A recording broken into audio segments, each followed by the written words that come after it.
Okay, it's very difficult to do anything when the country is in the situation in which it is right now. And I have been observing what has been going on in the country since morning. Like many of us who are interested in what's happening in the country. And quite frankly, it's very painful and very unfortunate to see, what is going on in the country, because I don't think there's someone around who thinks we should be living like this every day. And our young people getting out, expressing themselves, and the level of violence that we have seen, the level of destruction in the country is unbearable. And we cannot pretend that there are no issues. And this has nothing to do with politics.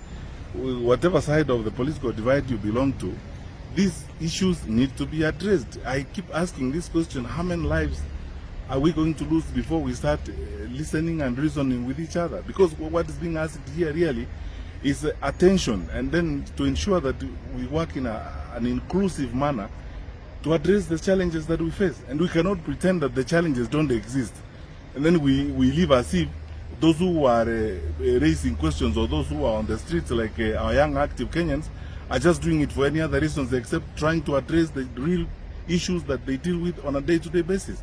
So for me and many of us, really, it's a very, very sad day and very painful. If we were a little more open and more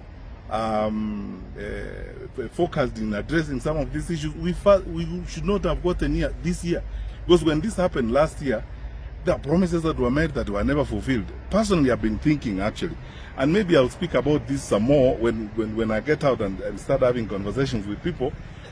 We needed an open public inquiry on some of these things, and on all things that are being raised, whether it's about unaccounted for deaths and so on. We need an open public inquiry on these matters so that issues can be resolved and can be addressed effectively and conclusively.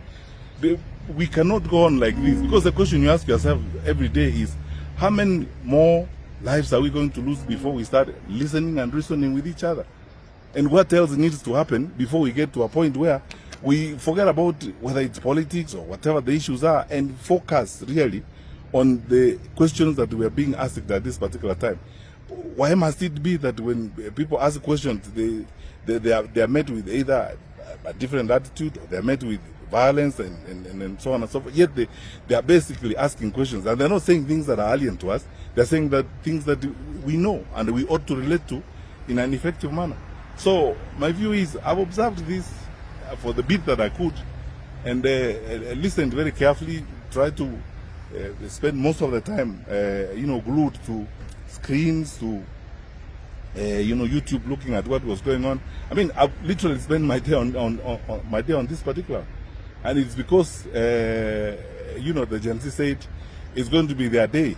They don't need politicians on the streets and so on. So we have been glued, observing what was happening today. You can hardly do anything. There's nothing you can do when the country is in a situation where it is. We are all on tenterhooks.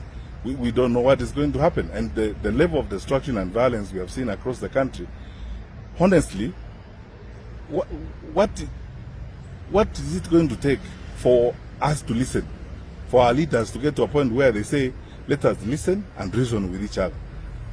And yet, you see, if this is not conclusively and properly addressed, this round is not going to come to an end. We are going to continue dealing with each other in this kind of manner, all the time. I believe that there must come a time in the life of our country when nothing matters but the country. Nothing matters but the stability of the country. Nothing matters but the stability and the satisfaction of the people of that particular country. And for Kenya, for us now, that is the time. Let's for once focus on the issues that these young Kenyans are raising. I mean, approximately, when you look at the statistics, probably about 7 out of 10 Kenyans you talk to are between the age 0 and 35. Now, the 3 out of 7 who are 35 and above, we cannot fail to listen to the bulk of our population and focus on the welfare and the interests of the bulk of our population.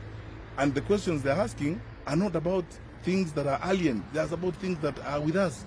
So let's forget about many of these things and focus on the solutions that we need to deal with to the challenges we have. These questions I've asked about inclusion, the questions I've asked about what needs to be done in employment, how to handle education, because most of these frustrations, it's true, as some parent was telling me, some of our children are genuinely traumatized. If you have been in university for 2 years or 3 years, you cannot do an exam because you don't have money and so on. What do we expect them to do? If you have been in school, you are facing a stage exam and you need to move to the next level. Now you don't know whether capitation has come or not. You don't know what is going to be done. What is expected of us? Most of our young people are genuinely traumatized, and this is the result of that. So we can't pretend that all is fine and dandy, and therefore we shouldn't even be raising this issue in the first place, or we start ascribing them to other things, or it's politics, it's so and so. This is why I always say, let us not spend time criticizing, pointing fingers and hurling insults. Let's focus on the issues that we have at hand. That's what we need to do. Thank you.